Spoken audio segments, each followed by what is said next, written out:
నాగసాధు అఘోరి కేసులో మరో ట్విస్ట్. అఘోరిని పెళ్లి చేసుకున్న బీటెక్ స్టూడెంట్ ఎట్టకేలకు ఇంటికి చేరుకుంది.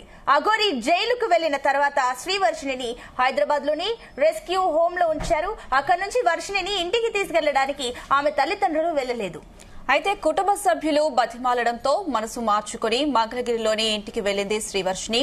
హైదరాబాద్ నుంచి రైల్లో ఇంటికి వెళ్తూ వీడియో పోస్ట్ చేసింది శ్రీవర్షిణి. అఘోరి గత 2 నెలలుగా చెంచల్గూడ జైల్లో ఉన్నారు.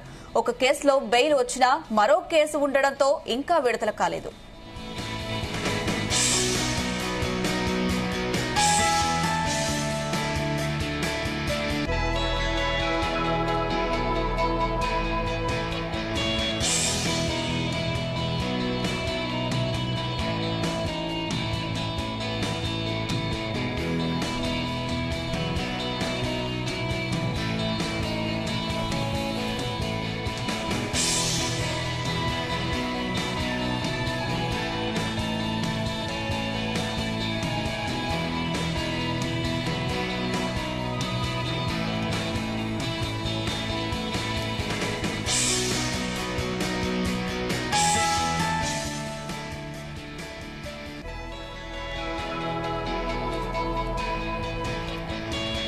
రైట్, ఇదే అంశం సంబంధించి మరిన్ని అప్డేట్స్ మా క్రైమ్ బ్యూరో చీఫ్ రవితేజ అందిస్తారు. రవితేజ,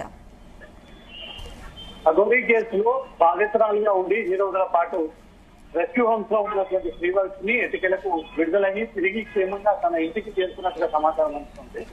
శ్రీవర్షిని నిన్న కుటుంబ సభ్యులు అత్తాపూర్ లో ఉన్నటువంటి కస్తూర్బా రెస్క్యూ హోమ్స్ కి చేరుకొని అక్కడ వారి కుటుంబ సభ్యులకు సంబంధించినటువంటి వివరాలు, డాక్యుమెంట్స్ అన్ని కూడా హ్యాండ్ ఓవర్ చేసిన తర్వాత రెస్క్యూ హోమ్స్ అధికారులు అవన్నీ కూడా పరిశీలించి శ్రీవర్షిని వచ్చినటువంటి తల్లిదండ్రుల కూతురే అంటూ కూడా ఒక నిర్ధారణకు వచ్చి తల్లిదండ్రుల వెంట తన కూతుర్ని పంపిస్తా ఉన్నామంటూ కూడా ఆ విషయాన్ని తెలియజేస్తూ శ్రీవర్షిని రెస్క్యూ హోమ్స్ నుంచి తన తల్లిదండ్రులకు హ్యాండ్ ఓవర్ చేయడం జరిగింది.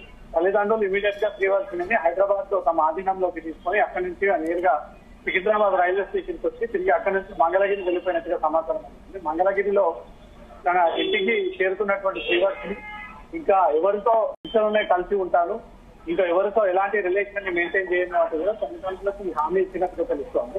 శ్రీవర్షిని మంగళగిరి చేరుకునేటువంటి క్రమంలో తను స్వయంగా ఒక సెల్ఫీ వీడియో రికార్డ్ చేసుకొని తన సోషల్ మీడియా ప్లాట్ఫామ్స్ పైన పెట్టి జూన్ 23, 2025 అంటే నిన్నటి డేట్ మెన్షన్ చేసి నేను బయటకు వచ్చానంటూ మాత్రం ఒక మెసేజ్ అయితే ప్రజలందరికీ ఇచ్చే విధంగానే ఆ వీడియోని తను స్వయంగా అప్లోడ్ చేసుకొని మళ్ళీ రీల్ చేసింది శ్రీవర్షిని అని ఆ మెసేజ్ తెలియడం కోసమే తను యూట్యూబ్ ద్వారా ఒక వీడియోని అప్లోడ్ చేసుకోవడం ఇప్పుడు చర్చనీయాంశంగా మారింది.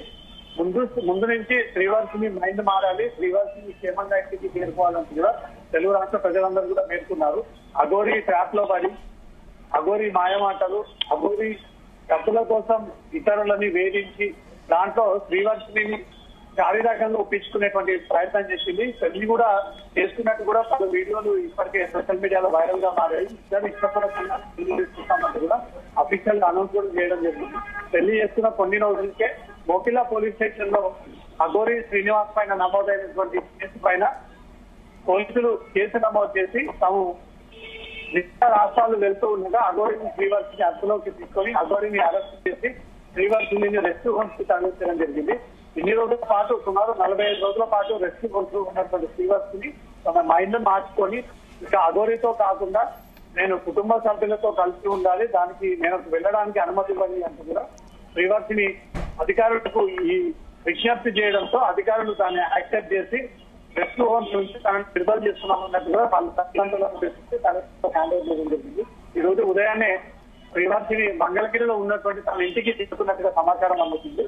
ఇంకా కొన్ని గంటల తర్వాత తన అభిప్రాయాన్ని తను ఇప్పుడైనా స్టేబుల్ గా కొత్త లైఫ్ ని స్టార్ట్ చేస్తుందా లేదా అఘోరితో పిలవాలి ఎలాగైనా అంటూ మాత్రం ఒక పథకం వేసి తల్లిదండ్రులకు ఇంటికి వస్తానని చెప్పి ఇంటికి చేరుకున్న తర్వాత మళ్ళీ అక్కడి నుంచి ఎస్కేప్ అవుతుందా అనేటువంటి అనుమానాలు కూడా ఉన్నాయి. కాబట్టి గతంలో 2-3 సార్లు శ్రీవర్షిని ఈ విధంగానే ఇంటికి వెళ్ళినటువంటి అక్కడి నుంచి కూడా తన ఇంట్లో నుంచి ఎస్కేప్ అయ్యి మళ్ళీ శ్రీవర్షిని దగ్గర అఘోరి దగ్గర ప్రత్యక్షమైనటువంటి అనేక సందర్భాలు ఉన్నాయి. కాబట్టి ఈసారి తల్లిదండ్రులు కుటుంబ సభ్యులు అయితే శ్రీవర్షిని పైన దృష్టి పెట్టి ఎక్కడికి బయటికి వెళ్ళకుండా ఎవరు కూడా తనతో కాంటాక్ట్ లోకి రాకుండా సోషల్ మీడియా ప్లాట్ఫామ్స్ ని ఉపయోగించకుండా అసలు ఎలాంటి సంబంధం బయట ప్రపంచానికి తెలియకుండా తనని జాగ్రత్తగా ఇక్కడ నుంచి మేము చూస్తున్నామంటే కూడా తల్లిదండ్రులు ఆ హామీ ఇచ్చి ఇక్కడ నుంచి శ్రీవర్షిని తీసుకెళ్ళినట్టుగా తెలుస్తుంది. శ్రీవర్షిని క్షేమంగా అయితే ఇంటికి చేరుతుంది. అఘోరి ఎపిసోడ్ లో ఒక బాధితురాలుగా ఉండి అనేక అవస్థలు ఎదుర్కొని ట్రాప్ కి గురయ్యి డబ్బుల ఆశ చూపించి పూజలు అంటూ చిత్ర పూజలు అంటూ రకరకాలుగా ఈ నయవంచన చేసి శ్రీవర్షిని పైన ఈ ప్రయోగాలు చేశారంటూ కూడా గతంలో సంస్థానం ఈ ఆరోపణలు వ్యక్తం చేశారు. కాబట్టి ఎట్టకేలకు 45 రోజుల తర్వాత శ్రీవర్షిని క్షేమంగా రెస్క్యూ హోమ్స్ నుంచి బయటపడి తిరిగి వారి తల్లిదండ్రుల కిందకి తిరిగినట్టుగా సమాచారం. అయితే రవితేజ మరోపక్క ఇన్ని రోజులు శ్రీవర్షిని రెస్క్యూ హోమ్ లో ఉండడాన్ని అండ్ అక్కడ రెస్క్యూ హోమ్ లో ఏమైనా చెప్పారా? తన మానసిక స్థితి ఏ రకంగా ఉంది? మీరు అన్నట్లుగా 2-3 సార్లు అట్లా ఇంటి నుంచి తప్పించుకొని బయటకు వెళ్లే అవకాశాలు మళ్ళీ ఉండే ఛాన్సెస్ ఉన్నాయి. కాబట్టి ఇన్ని డేస్ రెస్క్యూ హోమ్ లో శ్రీవర్షిని ఎలా ఉంది? తన మానసిక స్థితి ఏంటి? రెస్క్యూ హోమ్స్ అంటేనే ఏవైనా కేసులలో వారి ప్రవర్తన సరిగ్గా లేక వాళ్ళలో ఒక మార్పు తీసుకొచ్చి కౌన్సిలింగ్ చేసి అసలు జీవితం అంటే ఏంటి, మహిళలు ఎలా ఉండాలి, కుటుంబాలు అంటే ఏంటి, అనేక కేసులలో తల్లిదండ్రులు లేక తప్పుడు కేసుల్లో ఇరుక్కొని ఇన్ని రోజుల పాటు జైల్లో జీవితాలు రెస్క్యూ హోమ్స్ లో ఉండాల్సినటువంటి అవసరం లేదు.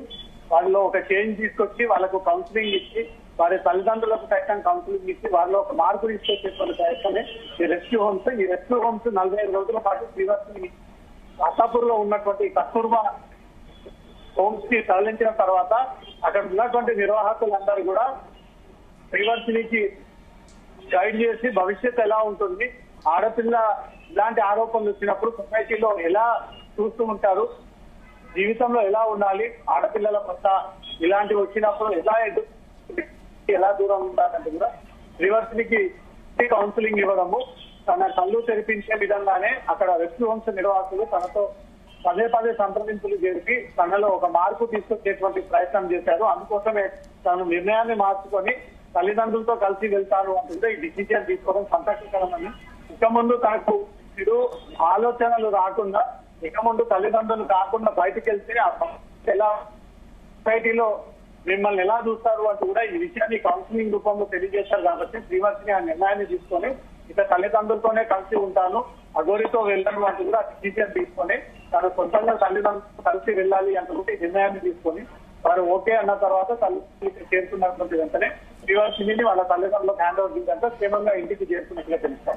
అయితే రవితేజ, మనకి ఇప్పుడు స్క్రీన్ పైన శ్రీవర్షిని వీడియో చూస్తున్నాం కాబట్టి అక్కడ శ్రీవర్షిని ఆ డిస్ప్లేలో చాలా హ్యాపీగా నవ్వుతూ కనిపిస్తుంది. ఇంటికి వెళ్తున్నా కూడా అంటే అఘోరితో ఉన్నప్పుడు కూడా అంతే హ్యాపీగా ఉంది. ఇక్కడ కూడా ఇక ట్రైన్ లో వెళ్తున్న వీడియోలో కూడా అంతే హ్యాపీగా ఉంది. సో పేరెంట్స్ తో ఉన్నప్పుడు అయితే ముభావంగా కనిపించిన శ్రీవర్షిని ఇప్పుడు ఇంటికి వెళ్తుంటే హ్యాపీగా ఉంది. అంటే ఏంటి ఇండైరెక్ట్ గా ఒకవేళ అఘోరిని కలవడానికి మేము మళ్ళీ ఏమైనా కాంటాక్ట్ అవ్వడానికి ప్రయత్నాలు చేస్తున్నారు అనుకోవచ్చా? పేరెంట్స్ ఏం చెప్తున్నారు ఈ విషయంలో? శ్రీవర్షిని చాలా రోజులుగా రీల్స్ అలవాటు పడింది. సోషల్ మీడియా ప్లాట్ఫామ్స్ ద్వారా ఎలా అట్రాక్ట్ చేయాలి, ఫాలోవర్స్ ని ఎలా పెంచుకోవాలి, పబ్లిక్ తో ఎలా కమ్యూనికేషన్ పెట్టుకోవాలి అంటే కూడా చాలా అలవాటుతో చాలా రోజులుగా సోషల్ మీడియా ప్లాట్ఫామ్స్ ఉపయోగించుకుంటా ఉంటుంది. తనలో ఎంత బాధ ఉన్నా, తను నిజంగానే సొసైటీలో ఇంత డ్యామేజ్ అవుతా ఉందనే ఆవేదన ఉన్నా అవన్నీ కూడా మొహం పైన ఎక్స్ప్రెస్ చేసుకునే విధంగా కాకుండా తాను ఎప్పుడూ సంతోషంగానే ఉన్నానంటే కూడా ప్రతిదీ కాలేజ్ టైంలో కానీ, సోదరులతో వెళ్ళినప్పుడు కానీ, కుటుంబ సభ్యులతో ఉన్నప్పుడు కానీ, ఇంట్లో కానీ ప్రతిదీ కూడా హ్యాపీనెస్ మూడ్ లో ఉన్నట్టు విధంగానే ఆ రీల్స్ ని తను చిత్రీకరించి ఎప్పటికప్పుడు తన సోషల్ మీడియా ప్లాట్ఫామ్ ద్వారా ఇవన్నీ షేర్ చేసుకుంటూ వస్తా ఉంది. ఇప్పుడు తను ఇన్ని రోజుల పాటు రెస్క్యూ హోమ్స్ లో ఉన్నాను అనే ఒక బాధ, అఘోరికి దూరంగా ఉంటున్నానన్న ఒక బాధ, తన తల్లిదండ్రులకు దూరంగా ఉంటున్నాను ఒక బాధ ఏమాత్రం తన ఫేస్ పైన కనిపించకుండా నేను క్షేమంగానే ఉన్నాను, సంతోషంగానే ఉన్నాను అని తెలియజేయడానికి తను సికింద్రాబాద్ నుంచి ఆంధ్రప్రదేశ్ వెళ్తూ ఉండగా మార్గమధ్యంలో ఒక వీడియోని చిత్రీకరించి ఐఎమ్ బ్యాక్ అంటూ నిన్న డేట్ కి మెన్షన్ చేసి నేను క్షేమంగానే ఉన్నాను, ఇంటికి చేరుకున్నాను అంటే కూడా ఈ మెసేజ్ ఇచ్చింది అని అంటే తనకు చాలా రోజులుగా ఇంట్లో జరుగుతున్నటువంటి బ్యాడ్ సిచ్యువేషన్స్ కానీ, ప్రెసెంట్ సిచ్యువేషన్స్ కానీ ఇవన్నీ ఎక్కడ కూడా షేర్ చేసుకోకుండా కేవలం రీల్స్ లో తన హ్యాపీగా ఉన్నట్టుగా మాత్రమే ఆ కంటెంట్ ని ఎక్కువగా షేర్ చేస్తూ ఉంటుంది. ఇన్ని రోజుల పాటు రెస్క్యూ హోమ్స్ లో ఉంది. నిన్న బయటకు వచ్చిన తర్వాత కూడా సేమ్ అదే మూడ్ లో, అదే ఫీలింగ్ తో, అదే హ్యాపీనెస్ తో తన వీడియో రికార్డ్ చేసుకొని సోషల్ మీడియాలో పెట్టడం కారణంగా తనకు తెలిసి చేస్తుందా తెలియకుండా చేస్తుందా ఒక చిన్న వయసులో ఉన్నటువంటి అమ్మాయి ఒక అటు ఇటు కానటువంటి వ్యక్తి చేతిలో పడి అఘోరి చేతిలో పెళ్లి అంటూ కాపురం అంటూ కుట్ట సంసారం అంటూ కూడా రకరకాలుగా శ్రీవర్షిని మానసికంగా ఇబ్బంది పెట్టి ఆమె పూర్తిగా లొంగ తీసుకునేటువంటి ప్రయత్నాలు చేస్తా ఉన్నారంటూ తల్లిదండ్రులు గతంలోనే ఆరోపణలు వ్యక్తం చేశారు. సార్ ఏదేమైనప్పటికీ నిజం గెలుస్తుంది, అమ్మాయికురాలు కాబట్టి బయటపడుతుంది అంటూ కూడా 8 రోజుల పాటు ఆశతో చూసారు. చివరికి అదే జరిగింది. ఎట్టకేలకు 45 రోజుల పాటు రెస్క్యూ హోమ్స్ లో ఉన్నటువంటి శ్రీవర్షిని విడుదలైంది. తల్లిదండ్రులు కిందకి చేరింది. అక్కడి నుంచి కూడా క్షేమంగా ఇంటికి చేరుతుంది. Right Ravi Teja, thank you.